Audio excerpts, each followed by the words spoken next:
hari ini, di tahun yang baru ini, di awal tahun yang baru ini. Engkau menyertai seluruh kehidupan kami.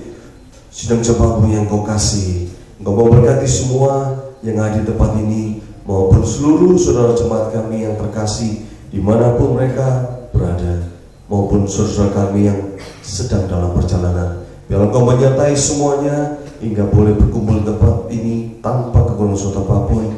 Dan Engkau juga memberkati dimanapun anak-anak-Mu menyaksikan seluruh acara ini melalui seluruh media sosial yang kami miliki.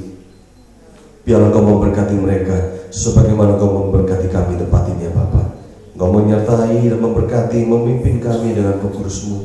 Urapan-Mu hadir di tengah-tengah kami, dan penyertaan para malaikat, pelindungan para malaikat yang Kau utus untuk menjaga, menopang, membentengi kami dari awal pertengahan hingga akhir. Kami serahkan semua ke dalam pimpinan Roh Kudus-Mu ya Bapa. Kau memberkati setiap pujian yang akan kami naikkan, maupun kebenaran firman-Mu yang akan kami terima, jadi kekuatan bagi seluruh kehidupan kami ya Bapa. Dan dimanapun umat-Mu berkumpul, biarlah nama Yahweh yang dimuliakan dan ditinggikan. Kami siap untuk memulai ibadah kami hanya di dalam satu nama, Yahweh Yesus Masiah. Amin. Shalom semua, pagi kembali bertemu dalam kasih Yesus Masiah. Mari kita pujikan Yahweh itu baik. Yahweh itu baik, sungguh baik bagiku. Ditunjukkannya kasih setianya, Dia menyediakan yang ku perlukan. Menyatakan kebaikan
Yesua kita luar biasa. Amin.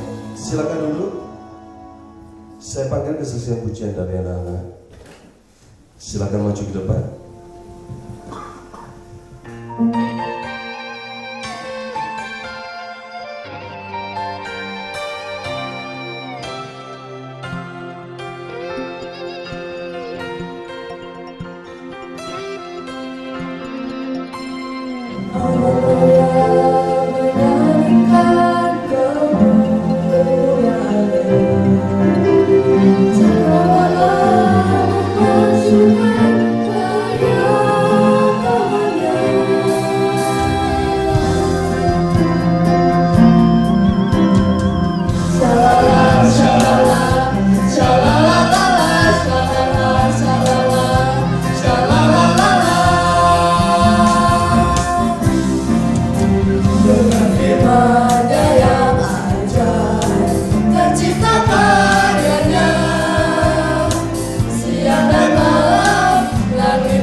Bukan namanya, hanya Yesua yang layak untuk dipuji, hanya Yesua yang layak untuk dipuji.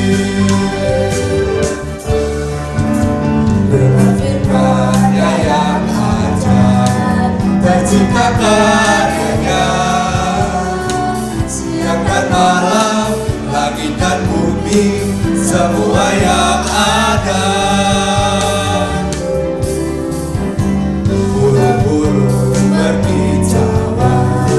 Menyambut sang surya, bunga bermekaran, alam riang-riang memuji namanya.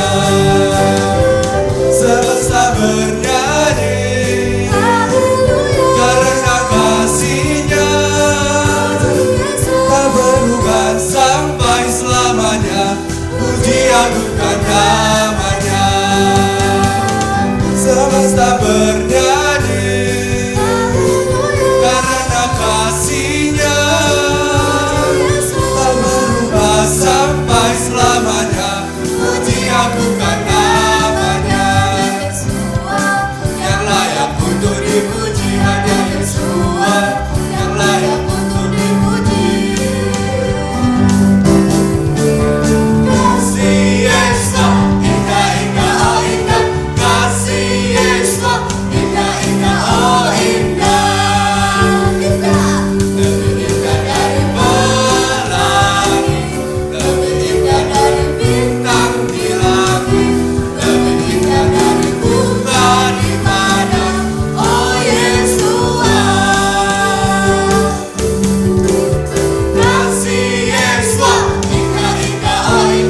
perisai dan rajaku. Yahweh pahlawanku, perisai dan keselamatanku. Ku puji Engkau Yahweh, sebab Kau tinggi-Mu. Yahweh Kau kekuatanku dan keselamatanku. Engkau Elohimku, Engkaulah Rajaku. Ku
kami, ya Roh Kudus.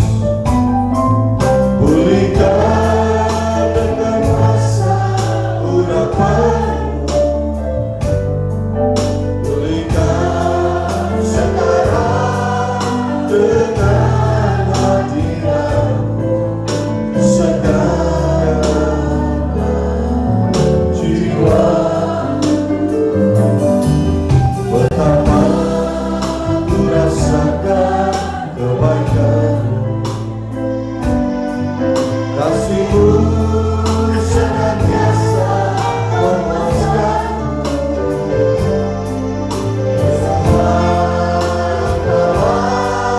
Kekuatanku hanya Engkau yang selalu kurindu. Pulihkan hati kami, ya Roh Kudus. Pulihkan dengan kuasa urapan, pulihkan sekarang dengan hadirat-Mu, segarkan jiwaku. Betapa ku rasakan kebaikan kasih-Mu senantiasa memuaskan. Yesus, Engkaulah kekuatanku,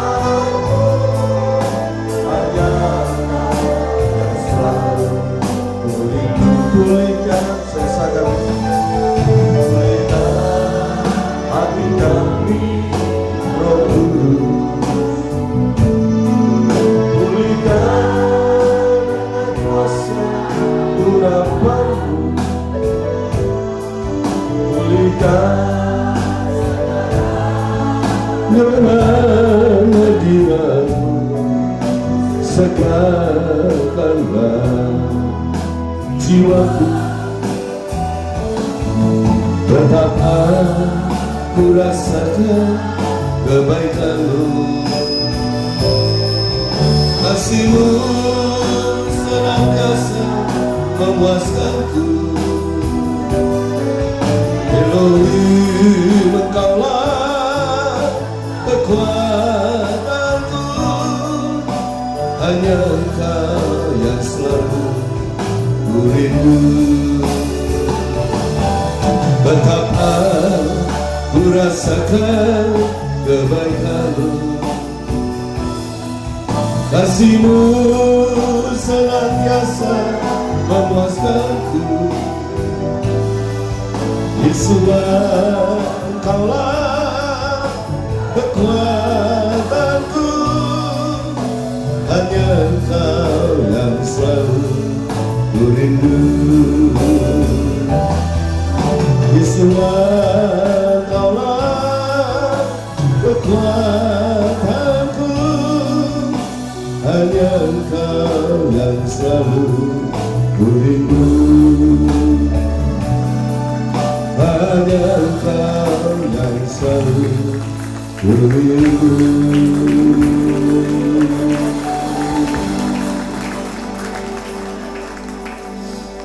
Kami siapkan hati kami menikmati firman-Mu.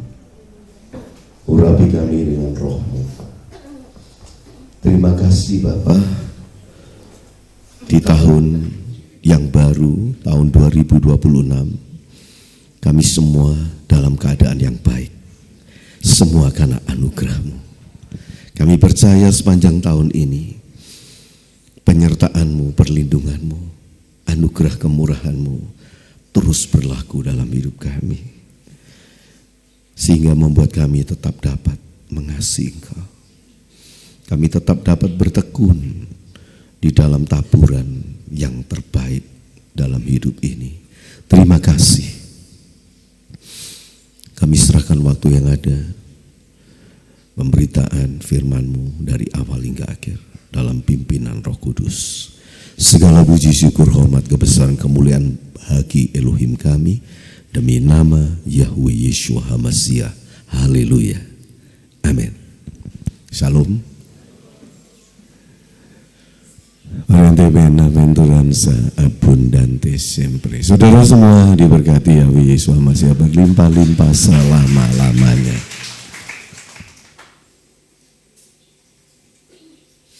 Haleluya. Pagi hari ini, khotbah pagi ini, saya beri tema lebih dari seorang pahlawan. Lebih dari seorang pahlawan. Kita buka di dalam kitab Amsal. Amsal pasal 16, hanya satu ayat saja. Ayat 32 saya akan bacakan. Orang yang sabar melebihi seorang pahlawan atau pejuang.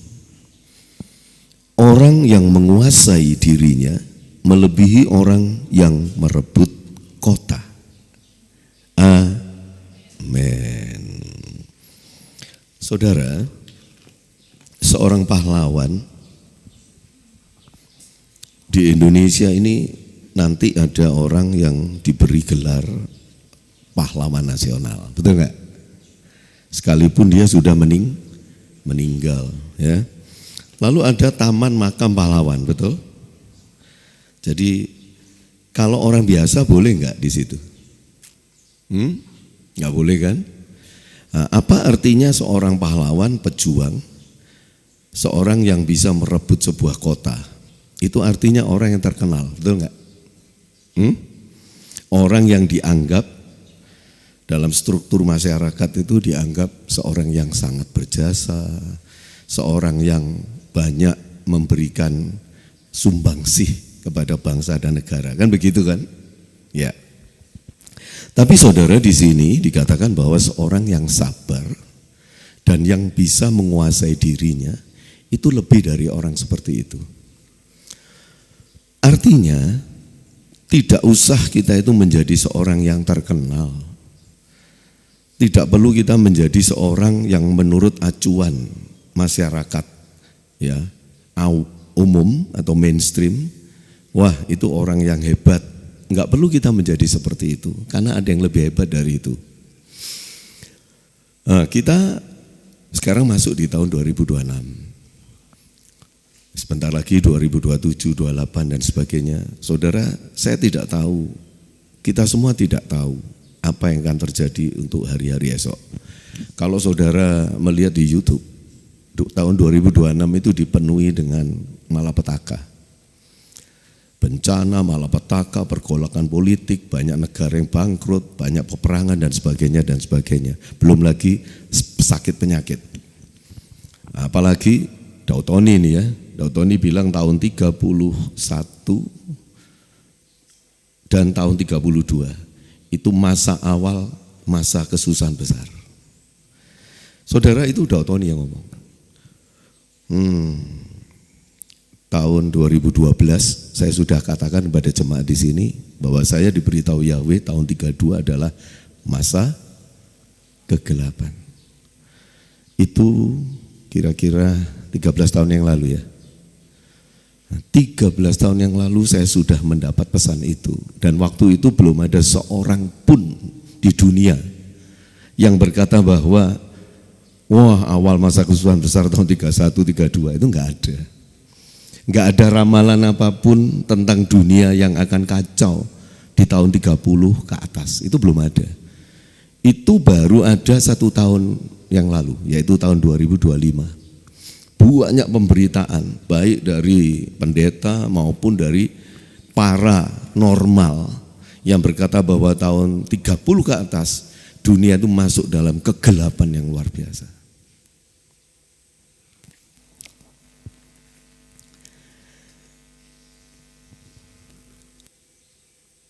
Sampai hari ini saya itu terus bertanya, mengapa dia memberitahu saya? Bahkan 13 tahun yang lalu.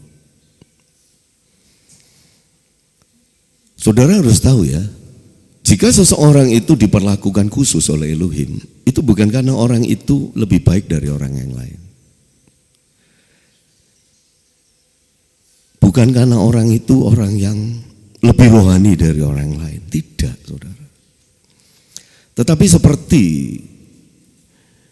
kita manusia juga, ketika kita memilih sesuatu, tidak harus sesuatu yang kita pilih itu adalah yang terbaik. Jadi misalkan saya milih baju, milih celana panjang, milih sepatu saya. Itu saya milih sesuai dengan apa yang saya suka. Bukan bergantung kepada benda itu. Tentu saja yang saya pilih itu bukan yang paling mahal, paling bagus, paling bermerek, tidak. Malah yang murah. Yang penting saya suka. Alasan saya suka, orang lain padahal belum tentu suka. Itu subjektif. Tergantung saya. Kalau saya suka meskipun itu harganya 100.000 sepatu, ya saya beli. Saya pakai pelayanan kemanapun, nggak masalah. Saya nggak pernah malu dengan pilihan saya. Saudara tahu ketika Elohim mengasihi kita, itu mirip seperti itu. Subjektivitasnya saja yang begitu kuat untuk memilih kita. Bukan karena kita baik. Seperti Yahweh berkata kepada bangsa Israel, aku memilih kamu itu bukan karena kamu lebih baik dari bangsa yang lain. Sesungguhnya, terus terang, kamu itu bebalnya bukan main. Bahkan kamu itu lebih buruk dari bangsa yang lain. Dalam beberapa hal kalian ini brengsek luar biasa. Tapi aku mengasihi kalian. Dan aku mengasihi kalian itu dengan kasih yang abadi. Nah, saudara lihat, aneh kan? Aneh enggak? Ya. Rupa-rupanya manusia juga punya sifat seperti sang pencipta. Ketika dia memilih sesuatu, tidak harus sesuatu itu secara objektif itu paling hebat, paling bagus, pokoknya paling lah. Tidak. Pilihan-pilihan kita itu bergantung kepada apa yang kita senangi, apa yang kita kasihi. Nah, jadi kalau saya tahu 100% bahwa kalau Elohim memperlakukan saya itu katakan aja lah istimewa. Saya tahu itu bukan karena saya. Saya tahu itu bukan karena alasan saya ini lebih hebat dari pendeta lain, lebih setia, lebih tahu kebenaran, lebih rohani. Sama sekali tidak ada hal yang seperti itu. Yang saya tahu bahwa dia mengasihi saya, cuma itu aja. Mengapa dia mengasihi saya? Ya enggak tahu, ya kembali kepada dia. Tetapi tetap yang menjadi pertanyaan saya adalah, saya kan mengembalakan di tempat ini. Kalau saya mendapat pesan seperti itu untuk saya atau untuk seluruh kita? Coba saudara jawab. Untuk saya saja atau untuk seluruh kita semua? Saudara tahu doa Bapak kami? Kenapa bukan doa Bapakku? Bukan doa Bapak saya. Tapi kok doa Bapak kami? Tahu istilah kami enggak? Berikan kami atau berikan saya makanan secukupnya. Kami. Jangan membawa kami ke dalam kami loh. Ampuni kesalahan kami. Betul? Semuanya pakai kami loh. Bukan saya toh. Apa artinya? Tidak pernah Elohim itu bekerja dan melakukan segala hal itu hanya untuk satu orang. Itu enggak benar. Selalu apapun yang dia mau itu adalah untuk satu komunitas, satu kelompok. Dan kelompok ini sebetulnya seluruh alam semesta. Hanya saja di alam semesta, di bumi khususnya, ada kelompok-kelompok yang karena teritorial, karena batasan bahasa, batasan budaya, maka komunitas ini ada sendiri-sendiri, betul enggak? Tetapi sesungguhnya semua kita ini ada di dalam dia. Kan segala sesuatu ada di dalam dia kan? Ada yang di luar dia? Hah? Tidak ada. Itu sebabnya segala sesuatu itu untuk kami, bukan untuk saya. Yang jadi pertanyaan saya, kalau itu untuk kami semua di tempat ini, pesan apa yang dia mau berikan? Ketika dia berpesan itu 13 tahun yang silam. Bahkan seorang Daud Tony yang katanya pernah naik ke surga, itu baru ngomong itu minggu lalu. Karena saya ikuti YouTube-nya. Dia baru ngomong minggu lalu, saya dapat pesan dari Tuhan, dia berkata. Tahun 31 dan 32 adalah awal masa kesusahan besar. Ya. Padahal dia katanya pernah naik ke surga. Ketemu dengan Yesus Hamasiah yang dia katakan namanya di sana itu cuma Yahweh Yesus Hamasiah, nggak ada nama yang lain. Nah, saudara, apa itu yang terus saya pikirkan? Apa korelasi atau hubungannya? Itu dampaknya untuk kita yang ada di tempat ini. Itu terus menjadi pertanyaan saya sampai saat ini. Bagi saya, Elohim itu nggak pernah iseng atau nganggur. Saking nganggurnya, dia memberitahu seseorang sesuatu yang bahkan 13 tahun lagi akan terjadi. Untuk apa dia iseng seperti itu?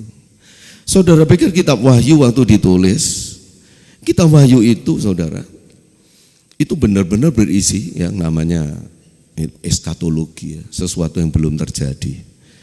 Kitab Wahyu ini, kalau saudara baca, itu sudah terjadi di gereja mula-mula, tapi juga ada yang belum terjadi. Misalkan Yerusalem baru turun dari Samayim, itu kan belum terjadi, toh? Langit dan bumi baru kan belum terjadi. Tapi ini 2000 tahun yang lalu sudah diberitahukan. Apakah saking isengnya 2000 tahun yang lalu dia memberitahu kepada Yohanan di Pulau Patmos? Apakah itu memang mengandung suatu pelajaran yang sangat berdampak bagi umatnya? Saudara, kalau suatu pengetahuan yang 2000 tahun yang lalu diberikan, dan itu sampai hari ini 2000 tahun kemudian itu belum terjadi. Apa saudara pikir tetap Elohim itu kengangguran? Supaya umatnya itu memiliki kitab suci yang lain daripada yang lain. Dan saudara memang hanya kitab suci Kristen saja yang ada kitab wahyunya itu, yang begitu isinya itu sangat kompleks. Itu hanya kitab wahyu. Agama lain apapun tidak ada yang sekompleks ini yang begitu detail, yang luar biasa. Enggak ada. Apakah hanya untuk menunjukkan suatu keunggulan suatu agama atau kepercayaan, maka Elohim itu mewahyukan kepada Yohanan tulisan-tulisan yang ada di kitab wahyu itu. Saudara pikir apa seperti itu? Ataukah itu memang ada tujuan tertentu? Menurut saudara?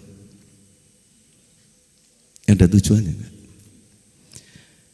Saudara bisa pikir gereja mula-mula 2000 tahun yang lalu, katakan saja kitab wahyu mulai beredar abad ke-4 atau abad ke-5. Itu 1500 tahun yang lalu. Kira-kira apa dampak yang diakibatkan ketika gereja dulu 1500 tahun yang lalu membaca kitab wahyu?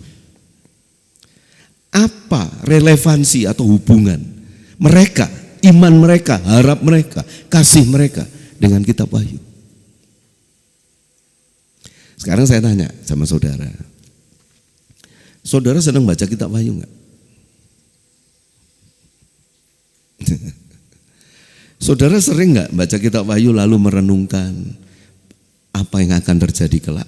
Lalu itu ternyata mengubah persepsi dan perspektif, mengubah semua cara berpikir saudara, merubah tindakan saudara, merubah pilihan-pilihan hidup saudara, merubah iman, harap, kasih saudara. Karena saudara begitu merasa diberkati oleh kitab wahyu. Kira-kira, ayo jujur, apa saudara merasa seperti itu? Atau bagi saudara apa sih kitab wahyu itu? Saudara lebih senang dengan ayat-ayat, aku memberikan kau masa depan yang penuh pengharapan, yang penuh dengan damai sejahtera. Loh, enak toh? Aku memberkati engkau sampai kapanpun aku menyertai engkau. Lah enak toh itu. Nih baca kitab wahyu, apa relevansinya, hubungannya dengan kita sekarang? Saudara bisa bayangkan gereja 1500 tahun yang lalu ketika membaca kitab wahyu, dan saudara harus tahu bahwa kitab wahyu ini kitab yang dibenci oleh para reformator. Mereka nggak suka dengan kitab wahyu karena katanya itu terlalu menakutkan. Jadi banyak itu orang-orang Kristen zaman dahulu itu nggak suka baca kitab wahyu Karena kalau baca itu katanya hidup ini rasanya sudah tidak bermakna lagi. Rasanya tidak kepikir apa-apa lagi.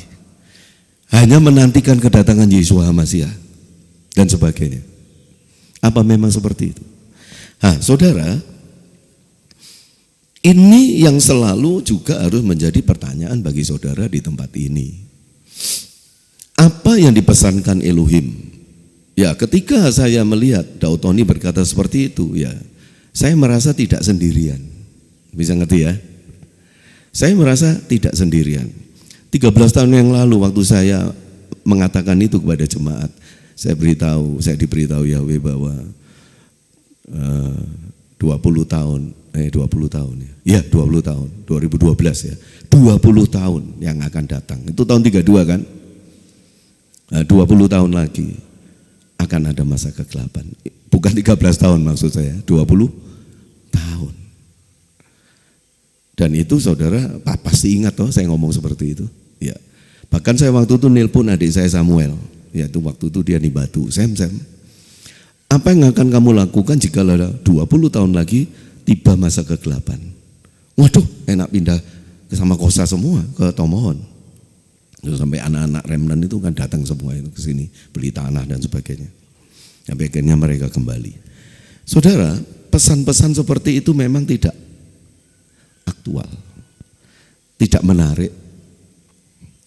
Apalagi 20 tahun lagi, masih lama lah. Tetapi ketika saya kemarin lihat Daud Tony itu ngomongnya seperti itu, judul dari YouTube-nya yang diunggah itu, enggak tahu siapa itu, ada. Saya kaget, karena terus terang 20 tahun ini saya merasa sendirian, saya merasa saya ini apa enggak halu gitu ya. Tetapi ternyata sejak tahun lalu ketika banyak orang berkata masa kegelapan tahun 30 ke atas, lalu Daud Tony bilang 31, 32 awal kesusahan besar, itu saya benar-benar lega. Berarti saya tidak halu gitu saudara ya. Banyak yang ngomong sekarang seperti itu, apalagi Daud Tony yang begitu banyak dipercaya dan memang banyak sekali apa yang dia katakan itu terjadi ya. Tetap yang saya pikirkan adalah apa dampaknya kepada iman kita, dampaknya kepada kehidupan kita sehari-hari, khususnya memasuki tahun 2026 ini. Saudara, saya nggak pusing tahun 26 dikatakan ada tsunami besar, megatrust. Megatrust itu pokoknya antara 26 sampai 30, tidak mungkin di atasnya itu. Dan megatrust ini akan menghancurkan Indonesia, khususnya Sumatera dan Jawa. Ada yang bilang Jawa akan terbelah menjadi dua, mau 3, mau 4 saudara. Nggak masalah, saya nggak pusing dengan itu semuanya. Yang saya selalu pikirkan saudara, ya, bagaimana sikap kita sebagai anak-anak Elohim di tengah-tengah dunia yang semakin tua, dunia yang semakin jahat, dunia yang semakin kelihatannya indah, dunia yang semakin banyak tawaran, dunia yang semakin banyak memberikan pilihan-pilihan hidup, dan hidup itu tanda kutip hidup yang sangat enak untuk daging manusia, untuk dilihat, untuk dinikmati, untuk dipakai. Dunia ini semakin hebat ya dalam hal seperti itu. Apa yang harus menjadi sikap kita dalam pilihan hidup kita? Itu yang saya pikirkan. Nah, saudara, kita tidak perlu bingung apapun dengan berita-berita yang menakutkan. Sesungguhnya dunia dari dulu sampai sekarang ya banyak berita menakutkan, betul nggak? Ketika Nabi Nuh itu, dia itu ngomong itu sampai paling enggak itu 120 tahun. Dia bangun bahtera itu bukan sebentar, itu sampai puluhan tahun. Dan dia memberitakan teguran kepada orang di zamannya, kalian harus bertobat dari cara hidup kalian. Karena Elohim mau menghukum bumi ini. Aku membuat bahtera ini karena Elohim akan menghancurkan bumi dengan air, dan kalian tidak akan mungkin bisa selamat. Kalian harus bertobat dan ikut aku masuk ke dalam bahtera. Itu 100 tahun lebih. Si Nabi Nuh atau Noah itu dia khotbah. Ada yang mau dengar nggak? Ada yang mau dengar nggak? Saya pikir orang zaman sekarang dengan zamannya Noah itu nggak jauh berbeda. Meskipun orang zaman sekarang itu mendengar di YouTube atau dimanapun di berita, surat kabar atau apapun, ramalan atau apapun yang sangat menakutkan, mereka itu cuma aduh sebentar aja waktu baca. Setelah itu berapa menit kemudian dia sudah lupa. Dia terus meneruskan hidupnya persis seperti hari-hari yang dia jalani. Menurut saudara betul nggak? Kira-kira nggak pusing mereka. Seperti saudara di sini juga nggak pernah pusing toh. Apapun yang saya katakan, saudara nggak pusing. Apapun mungkin saya katakan peringatan-peringatan yang menggemparkan, yang menakutkan, saudara nggak pusing. Saudara pernah mikirkan apa yang saya katakan? Tahun 2012,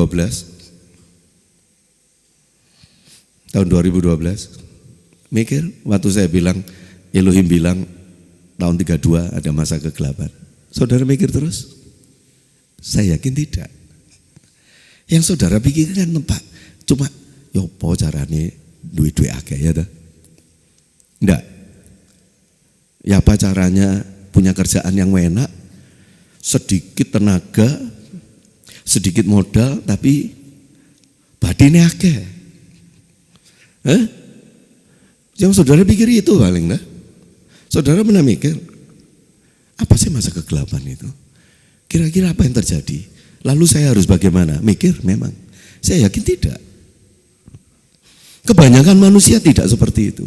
Tetapi saya sebagai seorang gembala, saya nggak bosan-bosan untuk selalu mengingatkan, memotivasi saudara untuk tetap berjaga dan berdoa.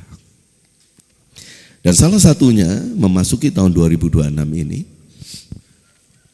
ada satu hal atau satu pesan yang saya sampaikan ya, kepada saudara, yaitu ayat tadi itu. Seorang yang sabar dan yang menguasai diri, lebih dari seorang pahlawan atau pejuang, bahkan seorang yang hebat yang sanggup merebut sebuah kota.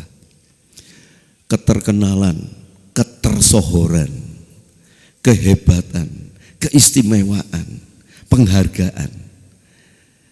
Seringkali kita pikir bahwa dunia dengan nilai-nilai yang ada itu bisa membuat kita ini berarti. Karena banyak umat Elohim itu saudara ingin merasa dirinya berarti itu berdasarkan nilai-nilai yang dibentuk oleh dunia ini. Kalau dunia ini menghargai orang kaya, maka saudara ingin jadi kaya. Kalau dunia ini menghargai orang yang punya mobil yang mewah, saudara kepingin mobil mewah. Kalau dunia ini menghargai kecantikan, maka saudara berusaha menjadi cantik. Kalau dunia ini menghargai orang yang awet muda, maka saudara akan berusaha supaya menghentikan proses penuaan. Yolah ya gitu ya. Kalau dunia ini menghargai seorang wanita yang matanya bulat besar kayak baby doll, maka yang sipit-sipit langsung operasi plastik, dilebarkan semua matanya. Termasuk orang Kristen seperti itu. Kalau dunia ini menghargai hidung yang mancung-mancung, maka yang pesek-pesek ke Thailand operasi supaya hidungnya jadi mancung. Bukankah kebanyakan kita itu sangat menghargai nilai-nilai dunia ini? Di dalam Amsal 16 ayat 32 yang kita baca, itu saudara sesuatu yang melawan anggapan umum atau mainstream. Untuk menjadi orang yang hebat, untuk menjadi orang yang terkenal, untuk menjadi orang yang dihargai, kita tidak harus berdasarkan atau mengikuti nilai-nilai yang dipegang oleh dunia ini. Sebab dikatakan, kalau saudara itu sabar dan bisa menguasai diri, saudara itu lebih dari seorang yang tersohor, yang hebat, seorang pahlawan atau apapun. Saudara, lalu apa yang dimaksud dengan sabar dan menguasai diri? kalau kita harus menguasai diri kita. Misalkan begini, saudara kalau di rumah marah, entah kepada istri atau kepada anak, saudara sungkan enggak? Tuh ditanya, suami-suami, kalau lagi jengkel kepada istri atau anak di rumah, ini tidak ada orang lain, kira-kira perlu nggak menguasai diri supaya aduh tetap sabar, atau wis enake dhewe ngomong jeplak aja? Yang mana? Yang ke satu atau kedua? Kedua. Yang jawab itu kok perempuan ya? Nah. Tapi kalau misalkan saya ada di sana bertamu, lalu seorang suami itu melihat istrinya itu kok keliru atau anaknya, kira-kira apa juga seperti seolah-olah saya tidak ada, atau berusaha menguasai diri? Yang ke satu atau kedua? Kedua, pasti toh. Sungkan. Sungkan itu bagian dari menguasai diri. Dan menguasai diri itu tidak mungkin terjadi kalau tidak ada pihak di luar diri kita yang membuat kita sungkan. Loh, betul, ngerti? Ya, ini dasar pemikirannya. Menguasai diri itu tidaklah relevan kalau tidak ada suatu acuan nilai-nilai universal, di mana kita harus membatasi suatu sikap atau perkataan atau perbuatan kita. Bisa ngerti maksud saya? Bisa? Jadi menguasai diri itu pasti terhubung dengan situasi yang ada di luar diri kita, bukan hanya di dalam diri kita. Saudara tidak mungkin, misalkan saudara diundang ke pesta jamuan makan yang mewah. Saudara kalau di rumah hanya OTOT, tahu OTOT enggak? Ya, OTOT itu berarti enggak pakai baju kalau pria itu ya. Jangan sampai kalau wanita OTOT ya.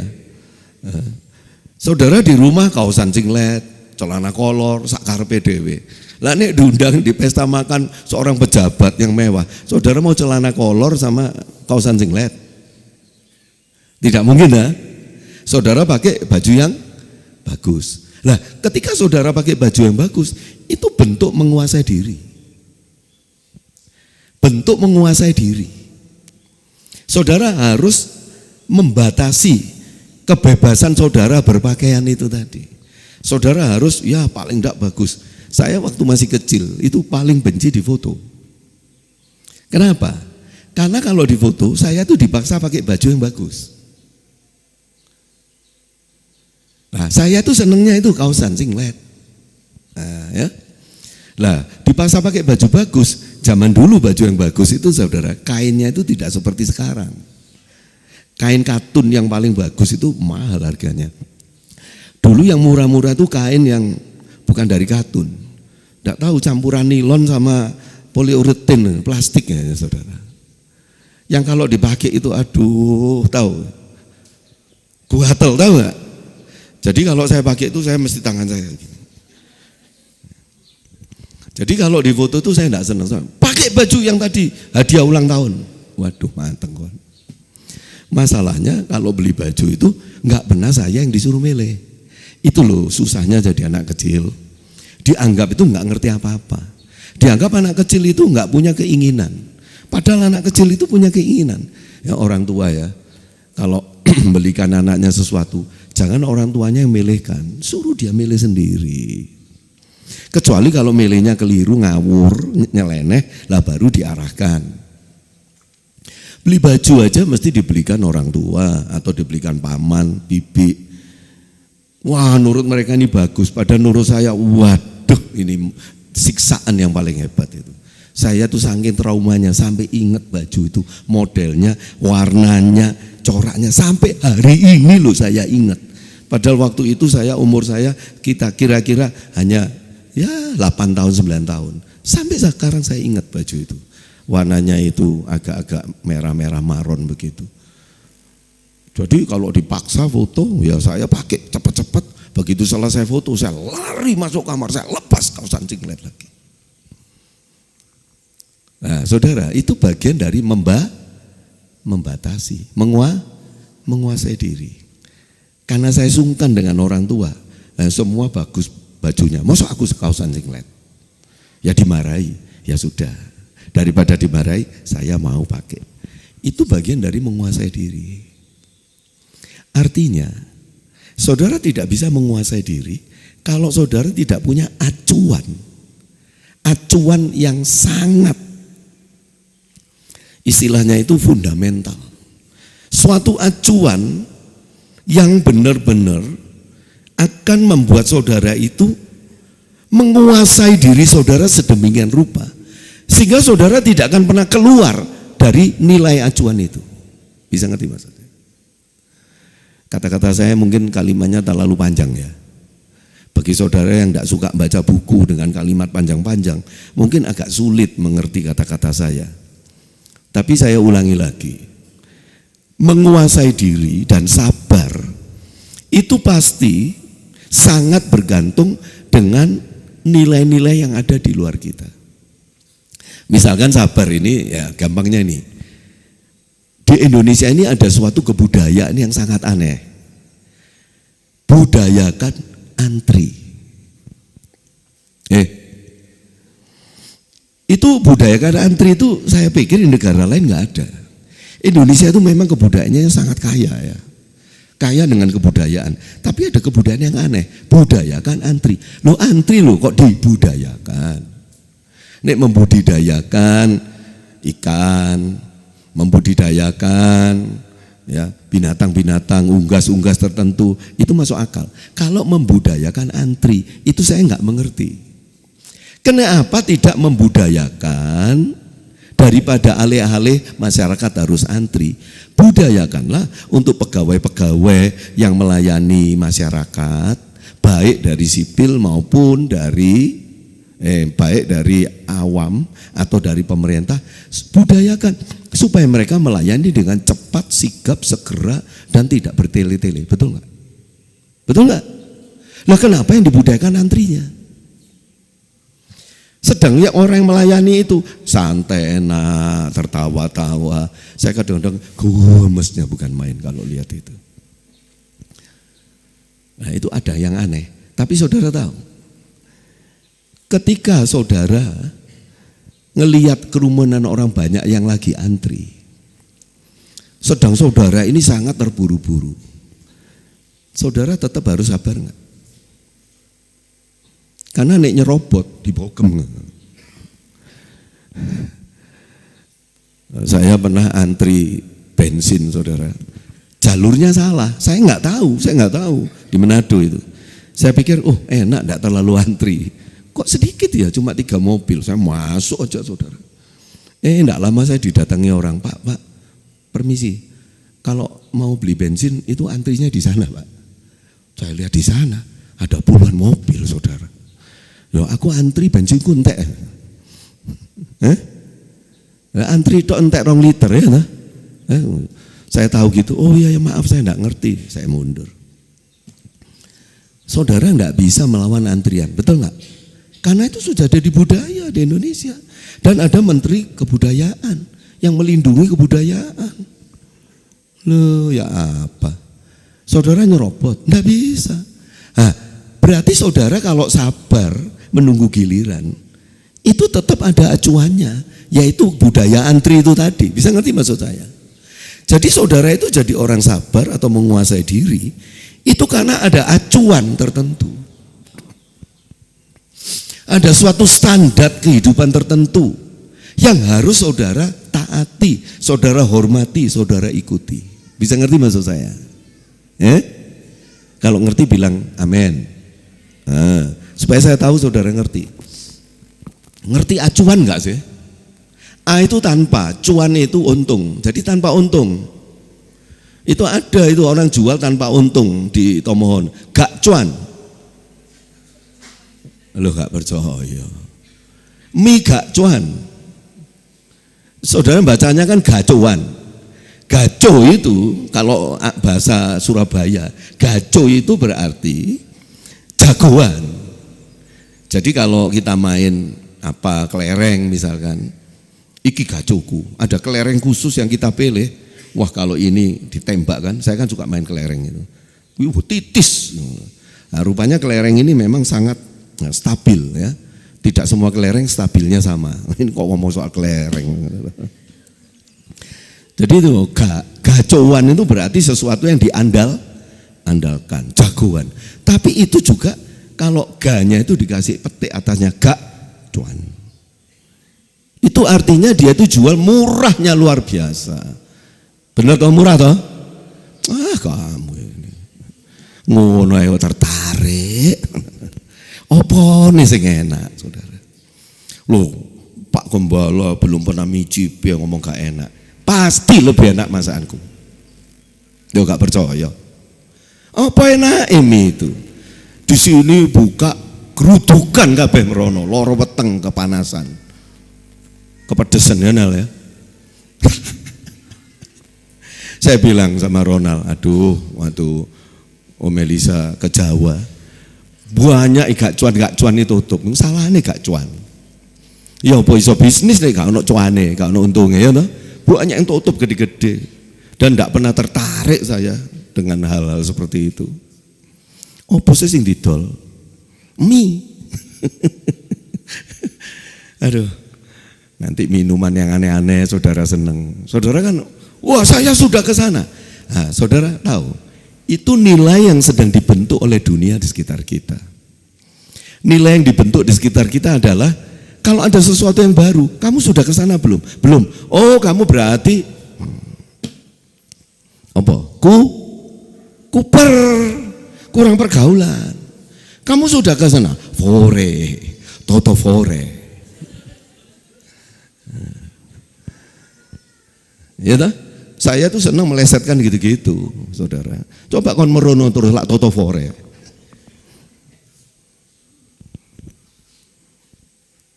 Jualan apa sih di sana? Sada apa ya sudah ke sana kan tahu jualan apa? Bakmi. Oh kopi. Kopi nang pasar ya digeweling saudara sak kilo mek piro, udeken dhewe lak wis. Kopi ya harus beli mahal-mahal. Daripada mahal-mahal gitu, ya bawa ke rumah Elohim lo, nggawe plafon sumbangan nih lo. Kumpul no duitmu daripada tuku kopi puluhan ribu. Makanya saya bilang di sana terus toto foreng ana. Itu nilai-nilai yang dibentuk oleh dunia. Kalau kita tidak ikut, kita merasa kita kok ndak up to date. Kita ini kok kurang pergaulan. Kita ini kok kayak orang deso. Saya nggak ngerti apa-apa, ya malulah di zaman sekarang ini. Kalau kita ndak tahu, kamu sudah ke sana? Belum, lah ketinggalan zaman. Kalau sudah ke sana, wah sudah 10 kali, wah hebat nggak nah? Ya, waktu gedung apa sinema, apa 21, kenapa bukan 22? Hah? Ketika 21 dibuka, kamu sudah ke 21? Wah sudah 4 kali, oh hebat. Kalau ditanya, sudah ke sana? Apa itu 21? Ah ngana ini memang kayak katak dalam tempurung. Malu langsung. Jadi orang zaman sekarang itu saudara, terus mengikuti, yaitu perkembangan zaman. Loh Pak, apakah kita anak-anak Elohim itu nggak boleh ngikuti seperti itu? Ya nggak boleh lah, nggak boleh ngikuti. Oh zaman kok diikuti? Karena zaman itu ada ilahnya. Zaman itu bisa menjadi seperti ini, zaman edan ya. Yang namanya zaman jangan tersinggung, tapi di sini nggak ada yang namanya zaman. Ya, saya punya teman namanya zaman di Peru Mata sana. Tapi orangnya ada di sini. Zaman edan. Zaman kita hidup itu zaman edan. Tahu edan enggak?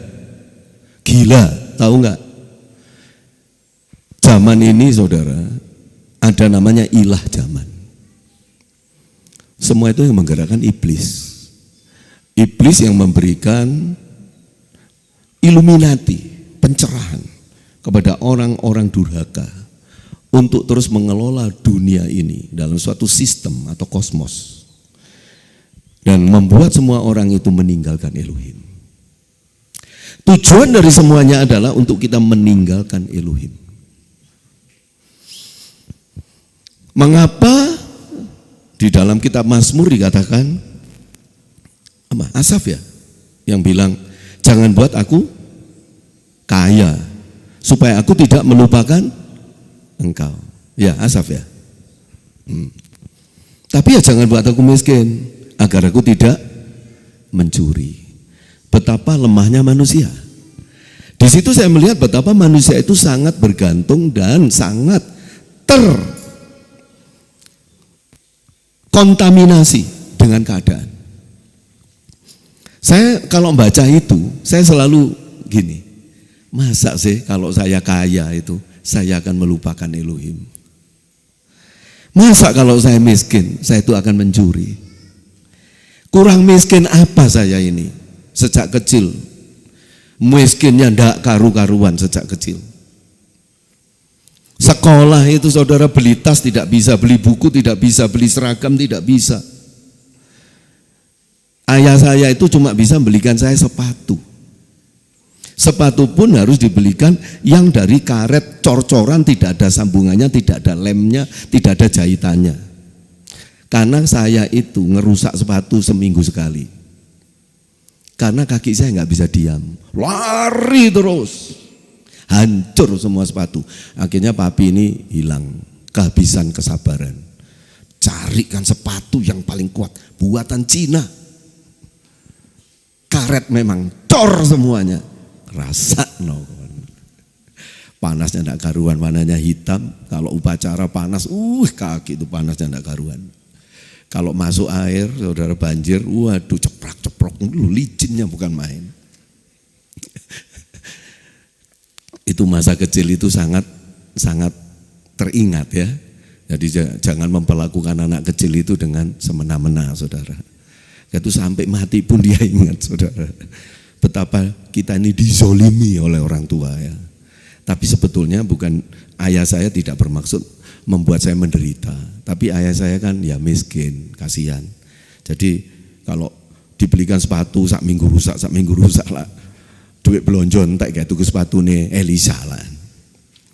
Jadi ya itulah langkah terakhir saudara dalam keputusasaannya. Ya, memberikan saya sepatu seperti itu yang benar punya nilai kekal. Memang nggak bisa rusak saudara kecuali dibakar. Ya, ya. Ya saya kembali lagi. Apakah saya itu kalau miskin saya itu mencuri? Saya ini sudah tuwuk miskin. Dan selama saya miskin saya itu tetap jadi orang jujur, itu nggak pernah kepingin ngambil uangnya teman saya. Teman saya yang kaya-kaya uangnya kadang-kadang keleleran di meja. Saya tidak mau ngambil, tidak kepingin. Itu bukan uang saya. Nggak pernah itu terlintas dalam pikiran saya untuk mencuri, itu nggak pernah. Seumur hidup saya nggak pernah. Di dalam keadaan yang sangat miskin. Saudara, semua anak ada sangu, ada uang jajan, uang saku. Saya nggak pernah. Sampai bahkan SMP lulus itu saya nggak pernah dikasih uang saku. Bahkan minum saya nggak bawa. Minum itu air PDAM yang disediakan sekolah di Dream itu saudara. Yang gelasnya itu untuk ratusan anak saudara. Ya paling kita dicuci minum lagi. Gelasnya semuanya dari metal saudara. Jadi tidak bisa pecah. Dan itu kalau olahraga rebutan air itu sampai Dreamnya kosong, sampai dimiring-miringkan habis. Karena juga banyak teman yang miskin, salah satunya saya. Tapi yang kaya-kaya juga banyak. Apakah ada iri? Apakah ada perasaan sirik? Apakah ada perasaan yang secara sosial itu cemburu sosial? Tidak ada.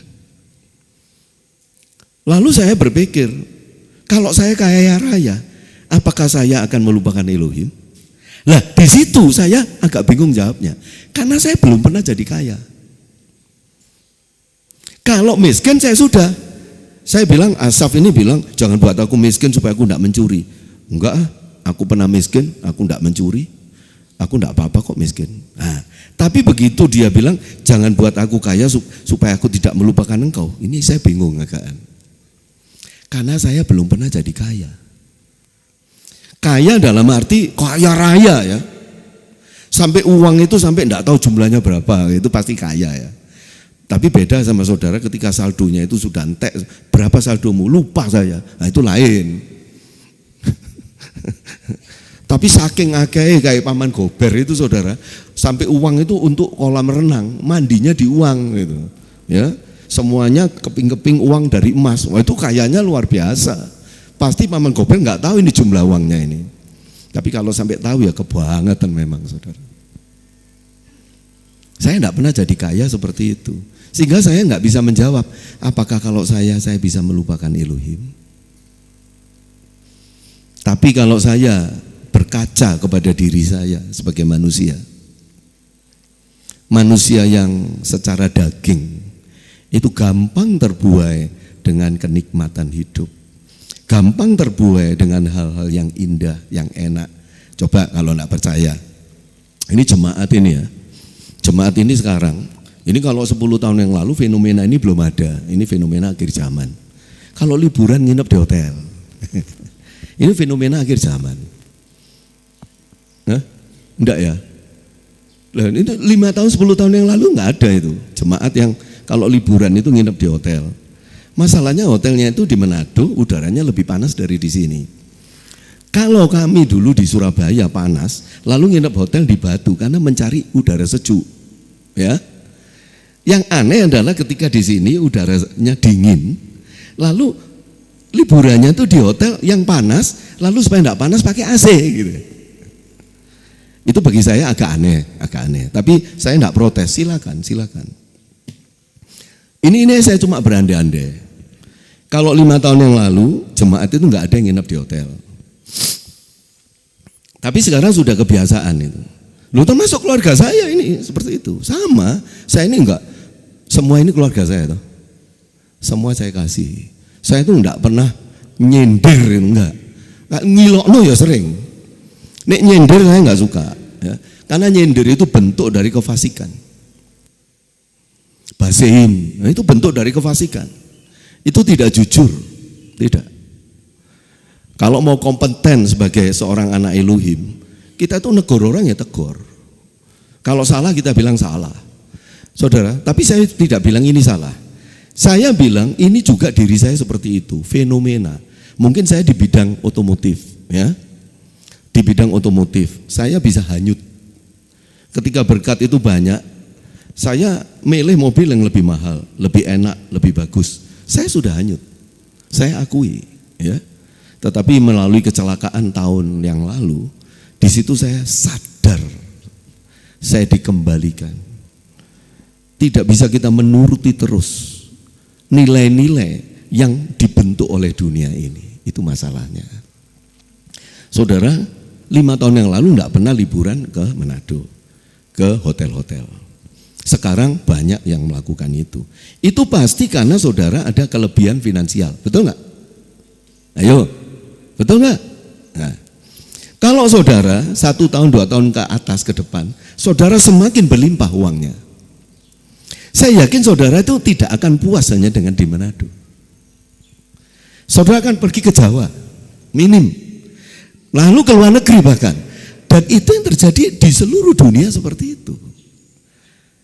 Semua itu, loh saudara tahu fenomena seperti itu saya pelajari loh. Jadi kalau saya ngomong itu bukan sembarangan. Itu menimpa adik-adik saya, adik ipar, kemenakan saya, semua mengalami hal yang sama. Hampir orang di seluruh dunia itu mengalami hal yang sama. Ketika secara finansial kita semakin maju, maka kita semakin ingin menikmati hal-hal yang dulunya tidak bisa kita jangkau. Betul enggak? Apakah itu salah? Tidak. Karena secara esensi, hakikat manusia, ketika Elohim menciptakan manusia, manusia itu memiliki suatu potensi atau kemampuan untuk terus berkembang. Dan salah satu potensi yang membuat manusia merasa berkembang, ketika dia merasa bahwa dia itu bisa mengeksplorasi sesuatu yang selama ini belum dia ketahui. Baik itu berhubungan dengan suatu tempat, suatu kebudayaan, baik itu juga soal makanan, kuliner, baik juga sensasi-sensasi yang ditimbulkan di sebuah tempat, di sebuah kota, di sebuah negara yang berbeda. Oh ternyata waktu aku ke Amerika, ternyata tidak sama ya dengan di Tomohon. Ya gak sama lah jelas. Tetapi itu tidak akan saudara temukan ketika saudara tidak di Amerika, betul nggak? Manusia memang diberi kemampuan seperti itu. Itu sebabnya manusia itu selalu ingin berkembang. Itu nggak salah. Salahnya adalah ketika kita tidak tahu lagi membatasi diri kita. Itu salahnya. Sudah tidak tahu membatasi diri, salahnya lagi semua berkat akhirnya tertuju hanya kepada eksplorasi itu tadi. Itu lebih salah lagi. Padahal ketika Elohim memberkati kita, itu dia itu punya tujuan dalam hidup kita. Bukan sekedar untuk memanjakan kita. Saya tahu di seluruh kitab suci, Elohim itu Bapa yang baik, yang mengasihi kita. Dan dia tahu apa yang kita butuhkan. Dan dia selalu bahkan memberi lebih dari apa yang dapat kita doakan. Itu saya alami dalam hidup ini. Tetapi saudara harus tahu, Bapa kita itu tidak pernah memanjakan kita. Ketika salah, kalau memang kita anak yang dikasih, pasti dihajar.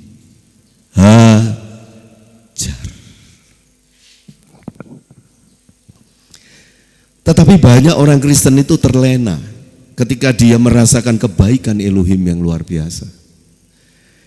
Cenderung dia merasa, meskipun tidak mikir, tapi cenderung bersikap seolah-olah Elohim itu memanjakan dia. Hati-hati ya.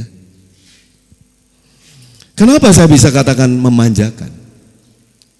Ketika terjadi sesuatu yang tidak enak, saudara kecewa, saudara nggak mau doa, saudara kehilangan sejahtera, itu menunjukkan kalau saudara itu sudah manja kepada dia. Saudara mengasihi dia, percaya kepada dia, tapi jangan manja kepada dia, karena dia tidak suka memanjakan kita. Ingat itu baik-baik. Nah, saya kembali lagi kepada inti khotbah pagi hari ini. Ada suatu acuan di mana kita itu memiliki suatu nilai-nilai yang akan menjadi tolok ukur atau acuan dan akan menjadi fundamen atau dasar dari setiap pemikiran, perasaan, perbuatan kita. Saudara, sebagai seorang yang menjadi pengikut Yeshua HaMasiah, hanya satu hal yang dituntut dalam hidup kita, yaitu hidup seperti Yeshua hidup. Hidup seperti Yeshua hidup. Hanya itu yang bisa menjadi rem, yang bisa membuat kita sabar dan menguasai diri kita, sehingga kita lebih dari seorang pahlawan. Ketika kita sungguh-sungguh mengerti kehidupan Yeshua HaMasiah yang harus menjadi kehidupan kita. Saya akan ada 3 poin secara cepat ya. Kitab suci bisa saudara tutup. 3 poin yang akan saya bagikan kepada saudara, karena hal ini juga memberkati saya. Tentang kehidupan Yeshua. Pertama, kelahirannya. Masih dalam suasana Natal kita ya. Kelahirannya. Saudara tahu Kristen Ortodoks yang ada di Yunani pusatnya, itu Natalan tanggal 6 Januari. Ini tanggal berapa? Tanggal 4. Nah, 2 hari lagi mereka baru merayakan Natal. Itu sebabnya saya katakan ini masih suasana Natal. Kelahirannya. Saudara ngerti enggak kelahiran Yesus itu bagaimana prosesnya? Sebagai sang firman, anak Elohim yang maha tinggi, yang memiliki kuasa penuh sebagai Bapa kekal. Ya. Dia sekarang akan diutus oleh Bapaknya ke dalam dunia. Harus dilahirkan. Saudara tahu, sekali dia dilahirkan sebagai manusia, ini ya, dia selamanya tidak akan pernah kembali lagi dalam wujud aslinya, tetap manusia. Ini misalkan begini, ada sebuah ilustrasi yang bagus, ya. Saudara punya akuarium penuh dengan ikan. Ikan-ikan di sana itu ada ikan yang predator, jahat. Katakan aja ada ikan itu apa, piranha itu. Ikan yang lain dimakan semua. Waduh, anak saudara teriak, papa itu. Waduh, ikan jahat. Lalu papanya bilang sama anaknya, nak, kamu mau nolong ikan-ikan itu? Iya, Pak. Satu-satunya cara kalau kamu mau nolong ikan-ikan yang dimakan piranha itu, kamu harus jadi ikan. Dan ketika kamu jadi ikan, kamu juga akan dimakan oleh piranha itu, mati kamu. Tapi jangan khawatir, nak. Kalau kamu mati, nanti papa ambil kamu, nanti papa hidupkan kamu. Tapi kamu tetap jadi ikan. Kamu tidak pernah jadi anaknya papa lagi dalam bentuk manusia. Kamu tetap ikan. Mau enggak? Coba saudara renungkan. Kalau saudara yang ditanya seperti itu, saudara mau enggak? Tapi itu yang dilakukan Yeshua HaMashiach. Dia menjadi manusia. Karena hanya dengan menjadi manusia, dia bisa menolong manusia. Dan ketika dia sebagai manusia, dia dibunuh dan dibangkitkan, dimuliakan. Tetapi tetap dia adalah seorang anak domba. Tetap selama-lamanya di dalam kekekalan dia adalah manusia yang punya daging tulang yang disempurnakan. Yang kita kelak juga memiliki tubuh seperti dia. Dia tidak pernah kembali ke asalnya lagi sebagai sang firman. Tetapi adalah sang firman yang telah menjadi manusia dalam kekekalan. Apa yang Yesus lakukan? Itu adalah pengorbanan kekal. Bukan pengorbanan seumur hidup lalu ketika mati selesai. Tidak. Banyak di antara kita mungkin mau menderita. Sampai kita mati menderita. Tapi kita punya suatu pengharapan. Kalau mati nanti semua penderitaanku selesai. Tidak demikian dengan Yeshua. Ketika Yeshua itu benar-benar sebagai seorang manusia, maka konsekuensi dari pilihannya untuk mengasihi manusia adalah selama-lamanya dia tetap adalah manusia ilahi yang punya tubuh yang bisa dijamah. Kalau nilai seperti itu menjadi acuan dari kesabaran dan penguasaan diri kita, akankah kita terus hanyut dengan nilai-nilai dunia ini? Itu pertama. Kedua, kita melihat kelahirannya. Ketika sang firman akan dilahirkan sebagai manusia, dia melihat manusia dari yang paling mulia sampai yang paling hina. Dia tahu manusia ciptaannya ada yang kaya raya, raja-raja, sampai orang kaum fakir miskin. Lalu sang bapak bertanya, anakku, engkau mau dilahirkan sebagai apa? Status sosialmu. Ternyata dia hanya memilih orang yang sangat miskin, seorang tukang kayu yang bernama Yosef. Dengan tunangannya yang namanya Miriam. Orang yang sederhana yang sangat miskin. Yang harus meninggalkan kampung halamannya di Bethlehem, tinggal di Nazaret. Hanya untuk mengadu nasib. Saudara, ini saya buat drama ya. Kenapa mereka di zaman Kaisar Agustus ketika itu ada, ayo itu catatan sipil ya istilahnya. Apa ini? Sensus. Kembali ke tanah kelahiran masing-masing di kampung halaman. Maka Yosef dan Miriam yang sudah mengandung tua itu, dia harus dengan mungkin naik keledai atau apa, yang jelas enggak naik kereta api, apalagi plane ya, enggak ada mobil ya, Sepeda ongkel juga nggak ada, motor juga nggak ada. Ya, yang ada cuma keledai, unta dan sebagainya. Tapi mereka biasanya keledai, kalau unta di padang pasir di Arab. Itu dari Nazaret di ujung, jaraknya hampir 120 kilo, kembali ke Bethlehem. Itu artinya mereka itu asalnya di Bethlehem. Kenapa kok tinggal di Nazaret? Padahal Nazaret itu, saudara, sudah berbatasan dengan di luar Kanaan yang banyak bangsa kafir di sana. Mengapa mereka memilih Nazaret? Biasanya orang itu pindah ke tempat-tempat yang agak riskan itu karena tuntutan ekonomi, betul enggak? Ya, itu menurut saya seperti itu. Jadi Yosef itu dan Miriam itu pindah ke Nazaret itu tuntutan ekonomi menurut saya. Mungkin di sana sebagai tukang kayu dia lebih dihargai. Sedangkan di Bethlehem itu orang enggak terlalu pusing dengan kayu karena di sana banyak orang hanya beternak misalkan, ya. Nah, itu begitu aja.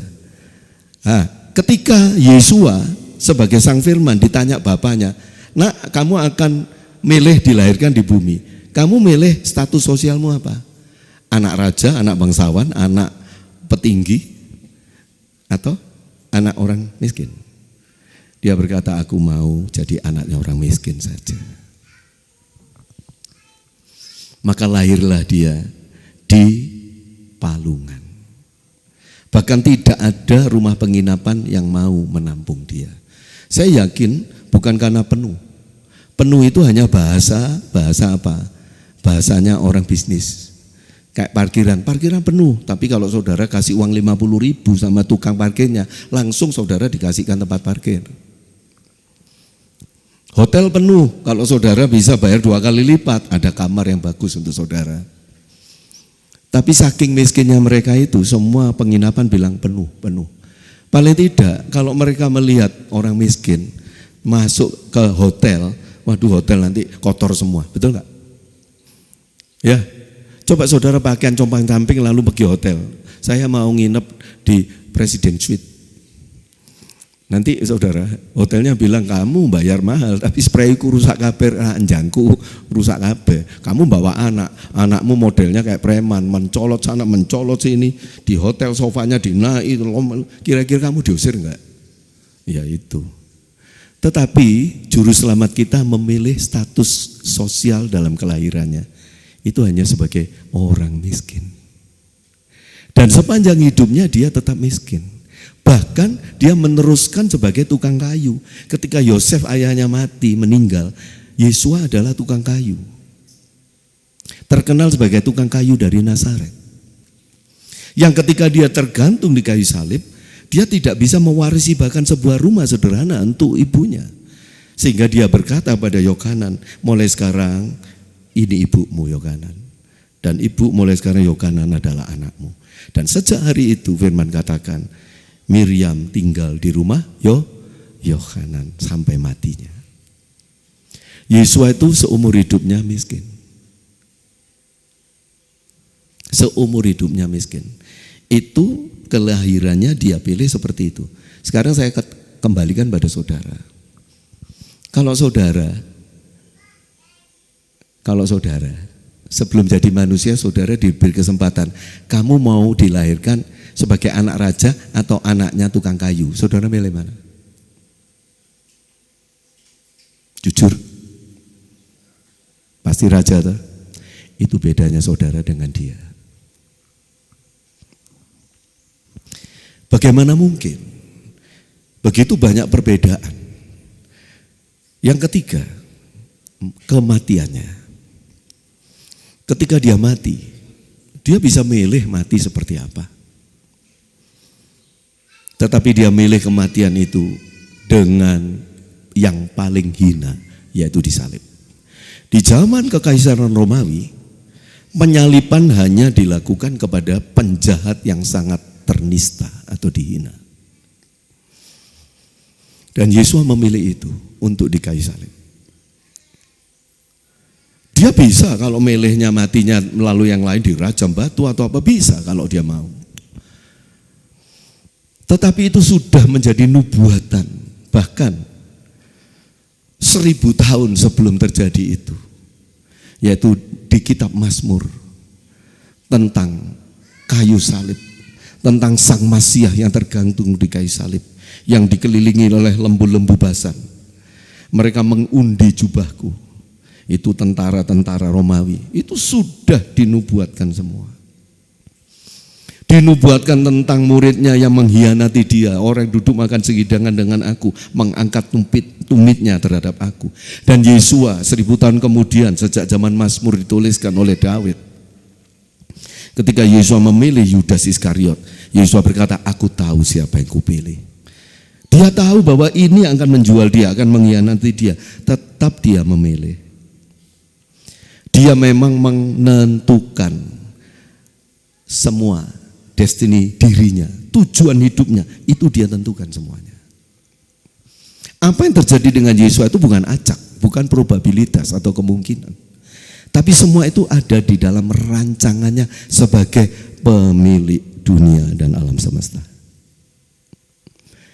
Dan di dalam kematiannya dia milih mati sebagai orang yang terhina. Sehingga ada kata-kata, terkutuklah orang yang tergantung di atas kayu salib.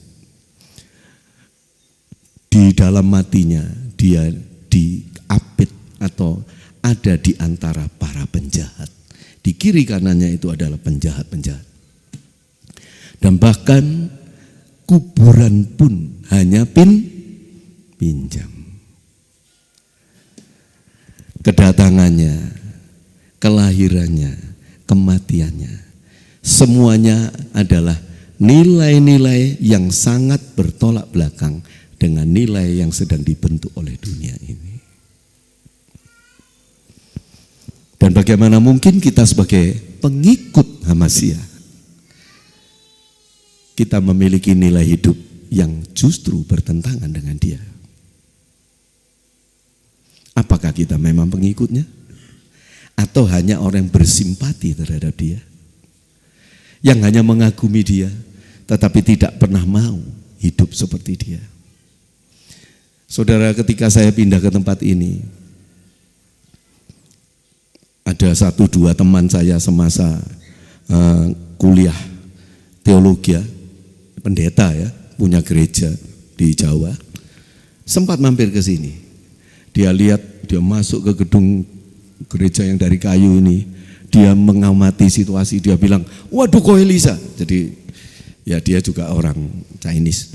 Wah kok Elisa, di sini kayak sorga ya, begitu indahnya, sejuk, enak. Saya bilang, ya pindah loh. Kalau ini kayak surga, kamu enggak mau ke surga, pindah ke sini. Saudara ngerti maksud saya? Ngerti? Kita sering mengagumi Yesua. Kita kagum dengan kata-katanya. Kita kagum dengan nilai kehidupannya. Bahkan kita sembah, kita puji, kita muliakan dia. Tetapi berapa banyak orang yang mau hidup berdasarkan nilai-nilai yang ada pada Yesus Masiah. Itu pesan saya untuk tahun 2026 ini. Kekristenan zaman sekarang, memang mereka di mulut mereka berkata mereka mengasihi Yesus. Tetapi di dalam hidup mereka sedang melawan Yesus Masiah. Mereka lebih berpihak kepada musuh yang sedang membentuk nilai-nilai yang ada di dalam dunia ini. Saudara, ini yang harus menjadi renungan kita di tahun 2026. Apapun yang terjadi, itu tidak penting. Baik masalah finansial. Mengapa pendeta-pendeta di YouTube berkata, jangan takut saudara tahun 2026, asal kita tetap bersama dia dan dia menyertai kita. Tidak usah takut dengan gejolak-gejolak ekonomi. Tidak usah takut dengan kabar ekonomi. Alah, mimbar kok ngomong soal ekonomi, saudara. Mimbar kok ngomong tentang saudara tidak usah takut miskin, tidak usah takut nanti berkurang cuannya, tahun ini besar media, berkat tetap melimpah. Kenapa uang selalu diidentikan dengan berkat? Saya katakan pada saudara, uang itu bukan berkat, tapi rezeki. Berkat itu damai sejahtera. bukan uang. Berapa banyak orang karena uang cerai, karena uang selingkuh, karena uang mengkhianati, karena uang membunuh, karena uang mereka menyiksa diri mereka dalam berupa-rupa penderitaan. Uang bukanlah berkat. Uang itu hanya rezeki. Dan nanti dampak dari punya uang itu ditentukan oleh kamu sendiri. Apakah itu sekedar rezeki untuk engkau habiskan, ataukah itu engkau ubah menjadi suatu berkat yang bisa memberkati orang-orang lain dan memberkati hidupmu. Nah, ketika engkau bisa merubah itu menjadi berkat, ya itu namanya berkat. Tapi kalau tidak, itu cuma sekedar rezeki. Dan rezeki itu tidak usah jadi Kristen. Semua manusia kalau bekerja pasti dapat rezeki. Lah kalau ngomong no rezeki, saudara, di mimbar-mimbar, hanya karena Elohim menyertai kita, kita rezeki melimpah. Itu bukan kekristenan, itu paganisme. Itu perdukunan. Orang Kristen itu kalau berkumpul selalu diajar untuk menikmati. Kenapa orang zaman dahulu gereja mula-mula kalau berhimpun itu selalu memecah roti bersama dan minum anggur. Seperti kita setiap minggu perjamuan kudus. Tujuannya untuk selalu memperingati kematiannya. Kematiannya. Dan dia tidak mungkin mati kalau dia nggak pernah hidup. Tidak pernah dilahirkan. Nah, nilai disitulah yang harus kita peringati. Dia lahir memilih sebagai apa? Dia hidupnya milih seperti apa? Bahkan dalam kematiannya dia milih. Kalau Yesus itu mau milih matinya umur 300 tahun bisa enggak? Ale-ale 300 tahun dia bilang, Bapak cukup umurku 33 tahun saja. Aku sudah cukup puas. Lah saudara kok seneng ulang tahun panjang umur terus loh? Hah? Lah orang yang senang panjang umur terus itu sebetulnya ngikuti Yesus atau ngikuti nilai dunia? Ditanya kok. Hah? Jadi kalau ulang tahun saya tidak salahkan, tidak apa-apa ulang tahun. Tapi doanya jangan beri saya panjang umur. Loh, untuk apa? Panjang umur itu tidak usah diminta. Karena panjang umur adalah suatu janji berkat ketika seorang anak itu menghormati orang tuanya. Tidak usah minta kamu. Percuma kamu ulang tahun beri panjang umur, tapi kamu jadi anak yang brengsek, yang tidak menghormati, tidak mengasihi orang tua. Tetapi bagi anak yang mengasihi orang tuanya, menghormatinya, panjang umur di tangan kanan, kekayaan di tangan kiri. Itu perintah yang mengandung janji. Satu-satunya perintah yang mengandung janji adalah perintah anak untuk menghormati, mengasihi orang tuanya. Tidak ada perintah yang lain yang mengandung janji. Misalkan, jangan mengingini milik sesamamu. Kalau kamu tidak mengingini milik sesamamu, kamu tak buat kaya raya. Enggak ada janji seperti itu. Suatu perintah yang mengandung janji itu hanya ketika perintah itu untuk anak-anak menghormati, mengasihi orang tua. Dengar itu anak-anak. Bukan memanjakan orang tua ya. Nah, jangan campur aduk antara mengasihi dengan memanjakan. Jangan. Nah, saudara, kita ini sebagai anak-anak Elohim, kalau ulang tahun itu bukan minta panjang umur.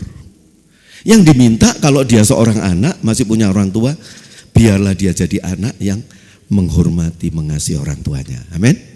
Itu yang harusnya didoakan. Bukan supaya panjang umur, gak perlu. Enggak perlu juga supaya ini jadi anak yang besok diberkati. Enggak perlu. Itu berkat sendiri datang kalau dia itu menghormati, mengasihi orang tuanya. Dalam ulang tahun itu nomor satu, kalau saya berdoa untuk cucu saya, anak-anak saya, baik anak kandung maupun anak mantu, semua sama, itu anak. Saya selalu berdoa supaya mereka semakin meneladani Yesus Masiah. Supaya hidupnya seperti Yesua masih hidup. Cuma itu yang paling penting. Amin. Ya hanya itu. itu yang penting. Itu yang nomor satu. Nomor dua, ya itu. Nomor tiga, ya itu lagi. Nomor empat, ya tetap sama. Hidup seperti Yesua hidup. Nggak ada yang lain. Nggak ada yang lain.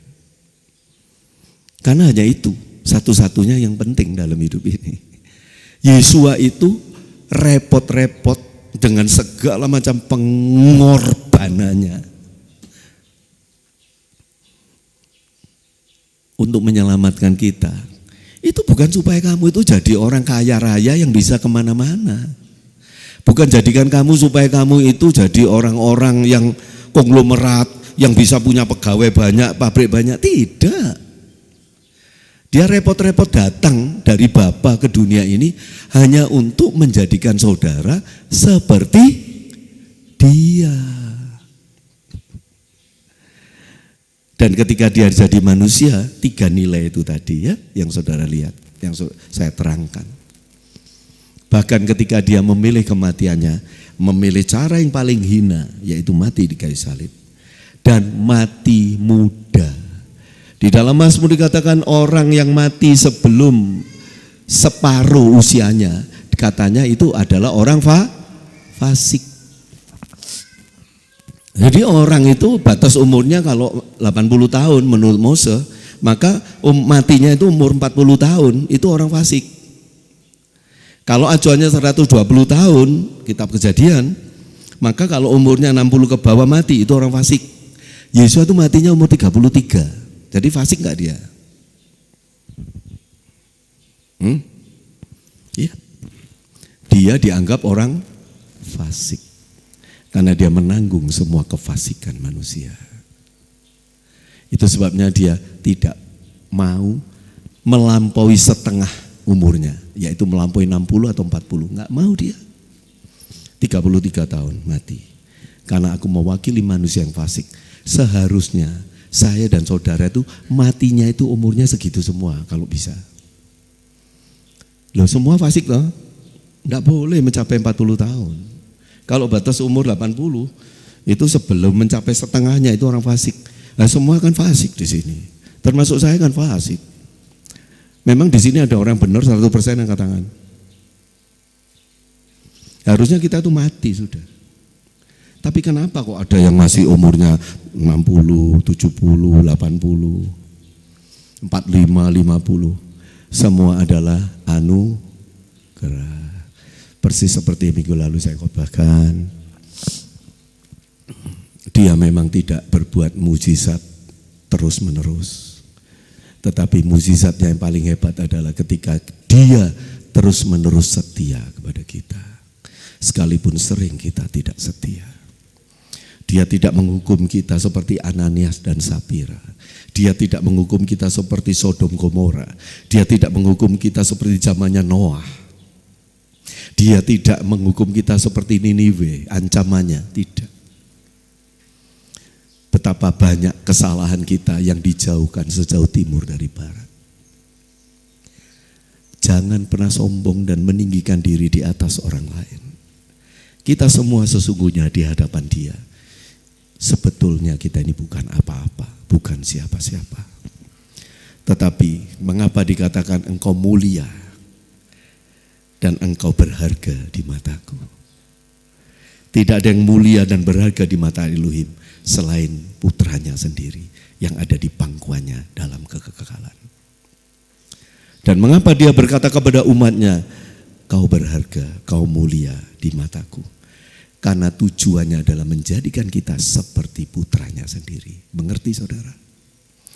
Jangan pernah terpaku dengan nyanyian ku berharga di matamu. Itu lagu senang saya nyanyikan. Tapi saya mengerti, saya mulia dan berharga di matanya hanya ketika saya mau hidup seperti putranya, yaitu Yesua HaMasiah. Saya mulia dan berharga bukan dari diri saya yang apa adanya ini, bukan. Banyak pengkhotbah salah khotbah di sana, menyesatkan. Saudara, apa adanya kamu dicintai Dia. Kamu tidak usah bingung. Saudara semua ini berharga. Saudara semuanya ini hebat. Tidak ada orang hebat dan berharga kecuali dia mau hidup seperti Yeshua HaMasiah. Jangan melepaskan kitab suci dari konteks-konteksnya. Jangan melepaskan ayat apapun dari seluruh benang merah Kejadian sampai Wahyu.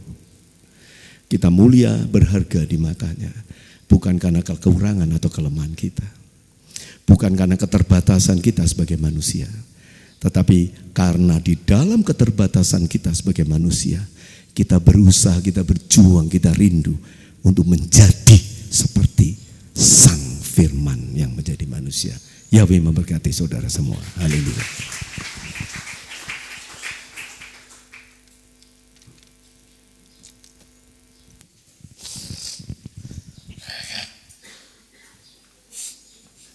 Haleluya. Silakan bangkit berdiri. Kita akan menaikkan sebuah pujian. Ambil jemaat diberi kesempatan seperti biasa membawa persembahan 1/10, 1/7. Ku berharga di mata. Berharga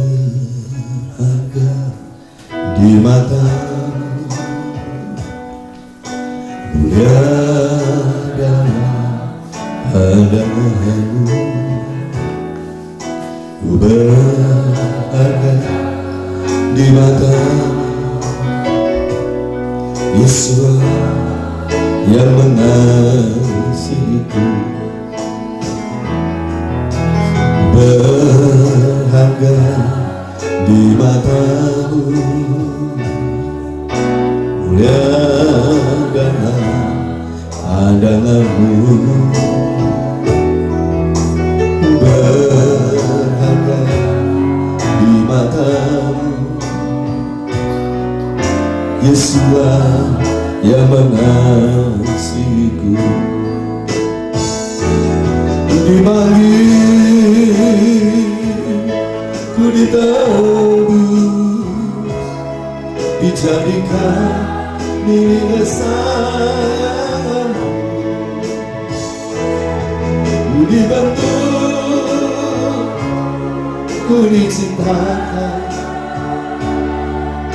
untuk kemuliaan-Mu.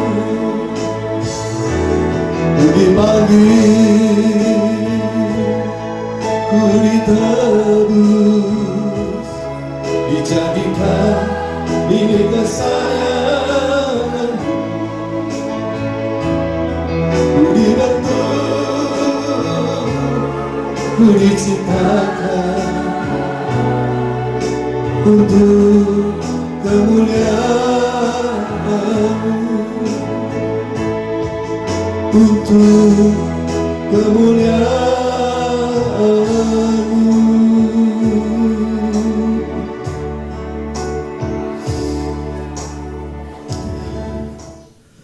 Semua persembahan yang sudah dikembalikan kepadamu Bapa, Engkau lipat gandakan seperti 5 roti dan 2 ikan.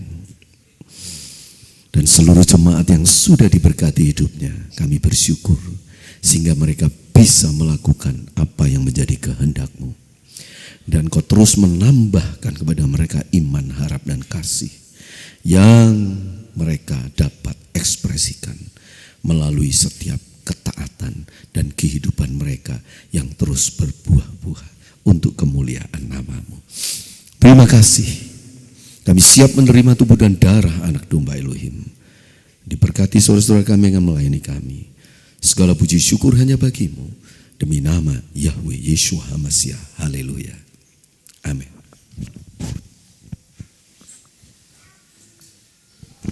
Ku perlukan di setiap waktu dalam hidupku.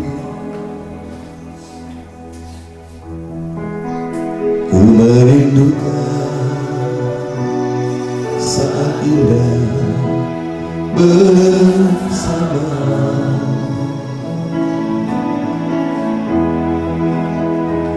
Dan pelukan tangan-Mu, Yesus kekasih jiwaku, dalam hadirat-Mu rasa bahagia.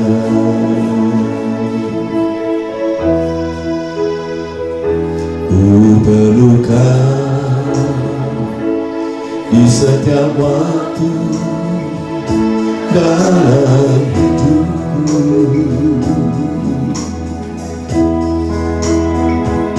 Ku merindukan saat indah bersama.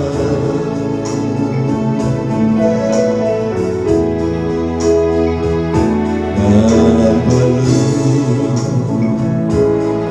tanganmu, Yesua kekasih jiwaku, dalam hadiratmu rasa bahagia. Dalam hadiratmu,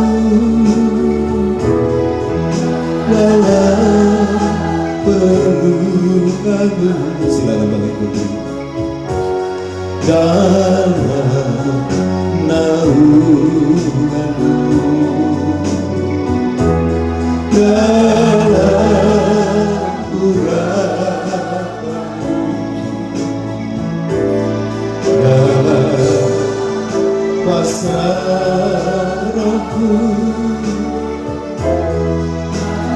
dalam dekatmu,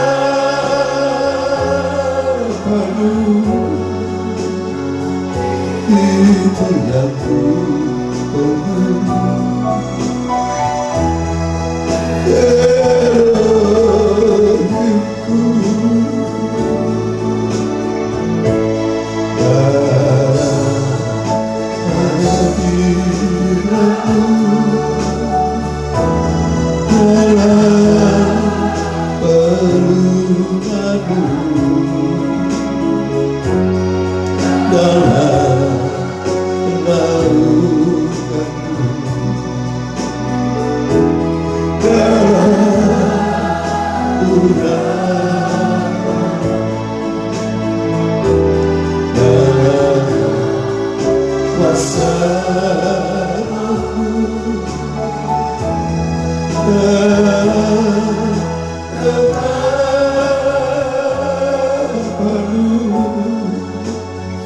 itu yang ku perlu.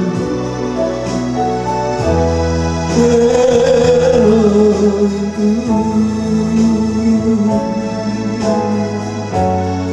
itu yang ku perlu.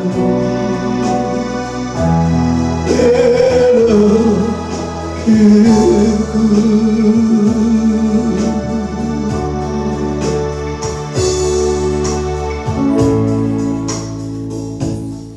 Angkat roti lebih tinggi dari kepala.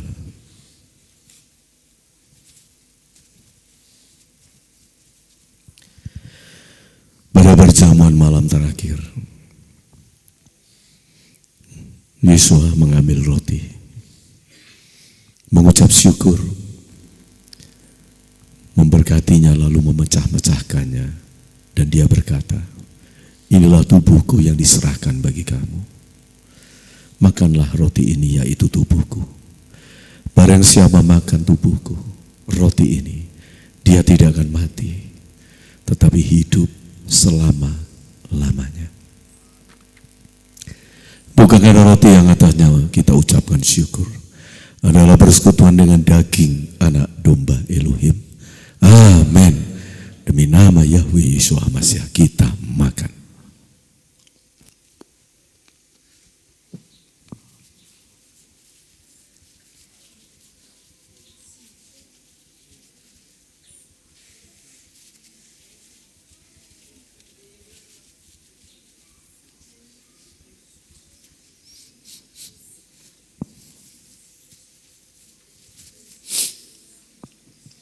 Haleluya. Semua bersyukur.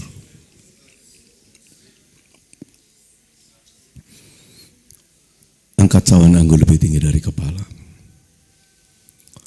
Demikian juga sesudah makan, Yesus mengambil cawan anggur, mengucap syukur, memberkati dan berkata, inilah darahku yang dipersembahkan bagi kalian.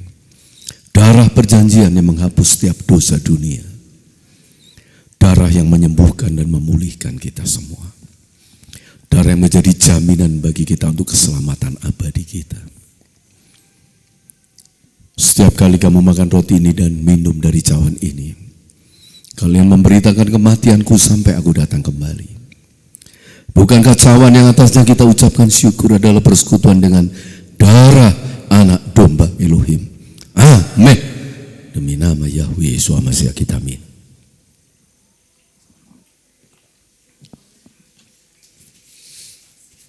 Terima kasih.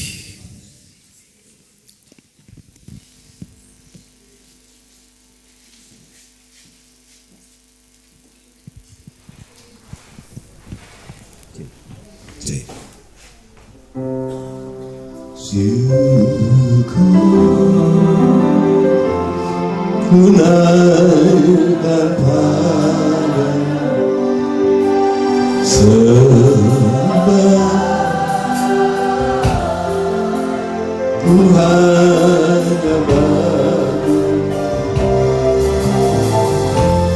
bagi anak Yesuslah bagi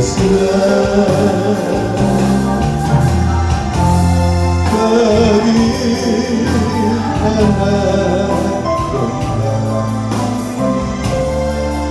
Yesuslah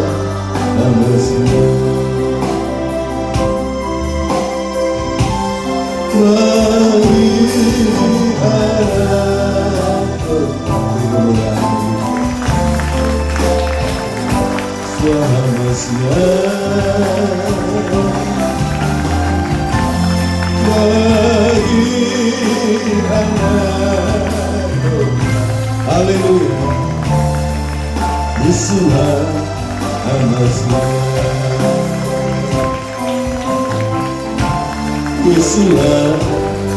Yesuslah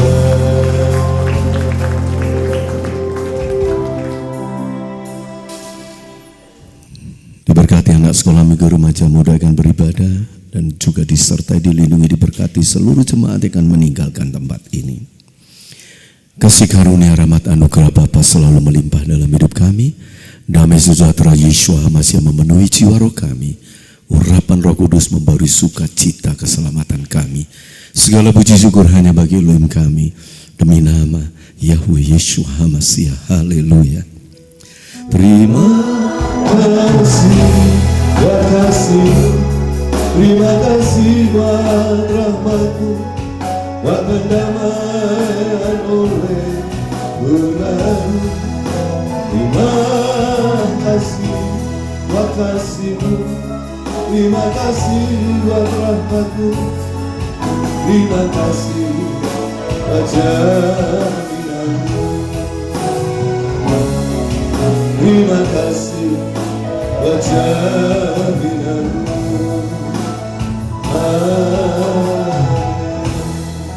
Shalom. Yesus Yesus. Yesus Aku ingin selalu berdiam di bait-Mu, sujud menyembah, meninggikan nama-Mu.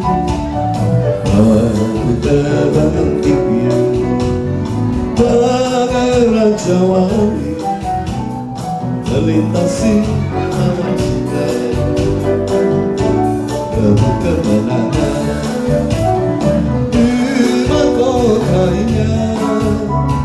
Orang yang rendah hati, puja dalam mereka, sorak-sorak, sorak-sorak, haleluya.